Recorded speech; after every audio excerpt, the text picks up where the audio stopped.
August 17, 1999, a Tuesday morning in Houston, Texas. A computer engineer leaves two voicemails, one to his boss, one to his fiancée. He says there's an emergency. He's driving to Austin. He'll be back in 2 days. That was the last anyone ever heard from him. But here's what makes this case chilling. His car never left the parking lot. His wallet, his keys, his phone, all found inside his apartment. And on his desk, an unfinished letter to his father, talking about how happy he was to be getting married. Zheng disappeared without a trace, leaving behind only questions. Today, we're diving into one of Houston's most mysterious missing persons cases. A case with no body, no motive, and no answers. To understand this disappearance, we first need to understand who Zheng was, because this wasn't someone prone to reckless decisions or vanishing acts. Zheng was born in China and raised in a close-knit family. His parents, sister, and brother-in-law still lived there in 1999, and he stayed in constant contact with them. By all accounts, he was responsible, ambitious, and deeply connected to his roots. In 1995, Zheng made the journey thousands of miles across the Pacific to pursue the American dream. He enrolled at Lamar University in Beaumont, Texas, where he earned a master's degree in electrical engineering. This wasn't easy, adapting to a new country, a new language, a demanding program, but Zheng excelled. By 1999, he had landed a solid job as a computer consultant for Chase Bank of Texas, working out of Houston. He was building a life. He had a fiancée, wedding plans were underway. In fact, just days before he vanished, he had been writing a letter to his father, a letter found unfinished in his apartment, where he talked about how happy he was, how excited he was about his future. This was not a man on the edge. This was not someone planning to disappear. August 17, 1999 started like any other day, or at least it should have. At 9 a.m., Zheng's boss received a voicemail. Zheng said he had an emergency and needed to drive to Austin. He promised to be back in 2 days. Around the same time, his fiancée received a nearly identical message.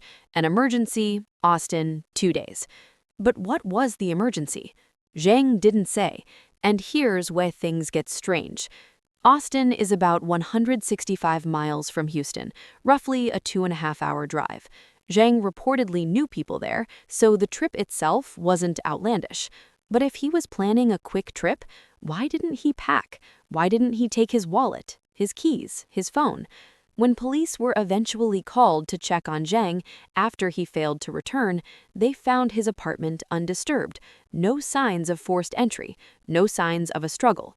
His car was parked in its designated spot in the apartment complex lot, located in the 10,100 block of West Sam Houston Parkway. But there was one odd detail. The trunk was slightly open. Inside the apartment, investigators found Zheng's suitcase, his wallet, his keys, and his cell phone. On his desk was that unfinished letter to his father. Everything suggested he had been there recently. But Zheng, he was gone. Since that day, Zheng's bank account has been untouched, his debit and credit cards never used. He hasn't contacted his family, his fiancée, his employer. For over 20 years, there has been nothing but silence. He's simply vanished. So what happened to Zheng? Let's break down the theories and the clues that just don't add up. Theory 1. He left voluntarily. Could Zheng have staged his own disappearance? It's a question investigators always ask, but here's why it doesn't fit. First, he left everything behind: his wallet, his ID, his money. In 1999, it was nearly impossible to survive without access to cash or credit, especially for an immigrant without a deep network of off-the-grid contacts. Zheng had no history of erratic behavior, no debts, no scandals. He was about to get married. He was in regular contact with his family in China. Why would someone in his position just walk away? Second, that letter to his father. It wasn't a goodbye. It was full of optimism, excitement about his future. If Zheng was planning to vanish, would he really leave behind evidence of how happy he was? Most experts agree voluntary disappearance is highly unlikely. Theory 2. Accidental death or medical emergency. Could Zheng have left his apartment, suffered a medical emergency, and died somewhere unknown? It's possible, but again, the evidence doesn't support it. If he left on foot or by some other means, why leave his car behind with the trunk slightly open? And if he had a medical episode, where is his body? Texas authorities, hospitals, and unidentified remains databases have never turned up a match. After more than 20 years, if Zheng had died accidentally, something would have been found by now. Theory 3. Foul play. This is where the case gets truly unsettling. Many investigators and true crime researchers believe Zheng was the victim of foul play, possibly even murdered. Consider the voicemails. They were left at 9 a.m., both saying nearly the same thing. Emergency, Austin, 2 days. But what if Zheng didn't leave those messages voluntarily? Or what if they were forced to leave them under duress? It's not uncommon in abduction cases for perpetrators to use a victim's phone to create a false trail. The messages buy time. They delay suspicion. They make it seem like everything is normal, at least for a couple of days. Then there's the apartment itself. No forced entry, no struggle. But that doesn't mean nothing happened there. It could mean Zheng knew his attacker. It could mean he was lured out or coerced quietly. And the car, parked, trunk slightly open, was someone interrupted while moving something? Was evidence removed? Or was the trunk opened in a hurry, a small detail forgotten in the chaos? One chilling possibility, Zheng never made those calls. Someone else did, using his phone, imitating his voice or playing a recording, trying to create an alibi or a diversion. The Austin connection. Zheng reportedly knew people in Austin. Police investigated whether he actually made it there, but they found no evidence he ever arrived. No sightings, no contacts confirmed seeing him. It's as if the Austin trip was a false lead, designed to send investigators in the wrong direction. Robbery? Unlikely. If this was a robbery, why leave his wallet, his car, his valuables? Nothing was taken. That rules out most crimes of opportunity. Robberies are chaotic, they're desperate. This scene was the opposite, controlled, deliberate, almost staged. Targeted attack. Could Zheng have been targeted specifically? Did he know something, owe someone, cross paths with the wrong person?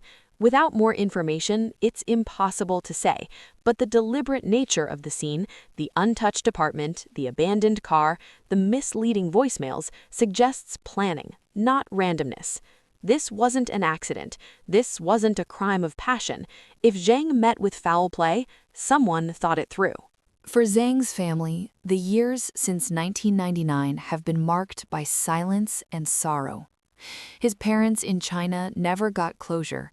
His fiancée never got answers. Imagine planning a wedding, building a future with someone, and then they're just gone. The case remains open, but it's gone cold. There are no active leads, no suspects, no breaks. Zheng is still listed as a missing person, but after more than 2 decades, hope fades. What haunts this case is how little sense it makes. If Zheng was harmed, where is his body? If he was abducted, why? If he left willingly, how has he survived without money, ID, or contact with loved ones?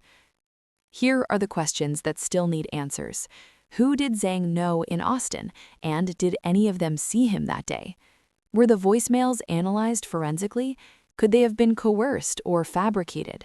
Was there anyone in Zheng's life, coworker, acquaintance, stranger, who raised red flags? Why was the car trunk open? What was inside, or what was removed? And perhaps most haunting, if Zheng met with foul play, why has no evidence ever surfaced? No body, no witnesses, no confession, just absence. The disappearance of Zheng is a reminder that some mysteries refuse to be solved, at least not yet. But cases like this need attention. They need people asking questions, sharing stories, keeping memories alive. Because somewhere out there, someone might know something. A neighbor who saw a car that didn't belong, a friend who heard a strange comment, a witness who never came forward.